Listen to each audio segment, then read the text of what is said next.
ప్రముఖ ఆధ్యాత్మిక గురువు దీపక్ చోప్రా ఎప్స్టీన్ ఫైల్స్ వివాదంలో ఇరుక్కున్నారు. జెఫ్రీ ఎప్స్టీన్ కు సంబంధించిన కొత్తగా బయటపడిన దస్త్రాలు వీరిద్దరి మధ్య ఉన్న సన్నిహిత సంబంధాన్ని బయటపెట్టాయి. ప్రపంచవ్యాప్తంగా శాంతి, ఆధ్యాత్మికతను బోధించే చోప్రా వివాదాస్పద వ్యక్తి అయిన ఎప్స్టీన్ తో ఎందుకు టచ్ లో ఉన్నారు అనేది ఇప్పుడు చర్చనీయాంశమైంది. జెఫ్రీ ఎప్స్టీన్ లైంగిక నేరాలకు పాల్పడి జైల్లోనే ఆత్మహత్య చేసుకున్న ఈ బిలియనీర్ చుట్టూ ఉన్న రహస్యాలు ఒక్కొక్కటిగా బయటపడుతూనే ఉన్నాయి.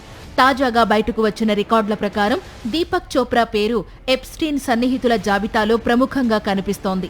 వీరిద్దరూ అనేక మార్లు ఫోన్ కాల్స్ మాట్లాడినట్లు, అలాగే చోప్రా ఎప్స్టీన్ నివాసానికి వెళ్లినట్లు ఈ డాక్యుమెంట్లు సూచిస్తున్నాయి. కేవలం పరిచయం మాత్రమే కాదు, వీరి మధ్య సుదీర్ఘకాలం పాటు స్నేహం కొనసాగిందని సమాచారం. అయితే ఈ ఆరోపణలపై దీపక్ చోప్రా గతంలో స్పందిస్తూ తాను ఎప్స్టీన్ ను కలిసింది నిజమేనని, కానీ అది కేవలం వైద్యపరమైన లేదా శాస్త్రీయ చర్చల కోసమేనని పేర్కొన్నారు. కానీ బాధితుల తరపు లాయర్లు, దర్యాప్తు సంస్థలు మాత్రం ఈ సంబంధం వెనుక ఉన్న అసలు కారణాలను ఆరా తీస్తున్నాయి. ప్రపంచ ప్రఖ్యాతిగాంచిన ఎప్స్టీన్ వలలో ఎలా చిక్కుకున్నారు?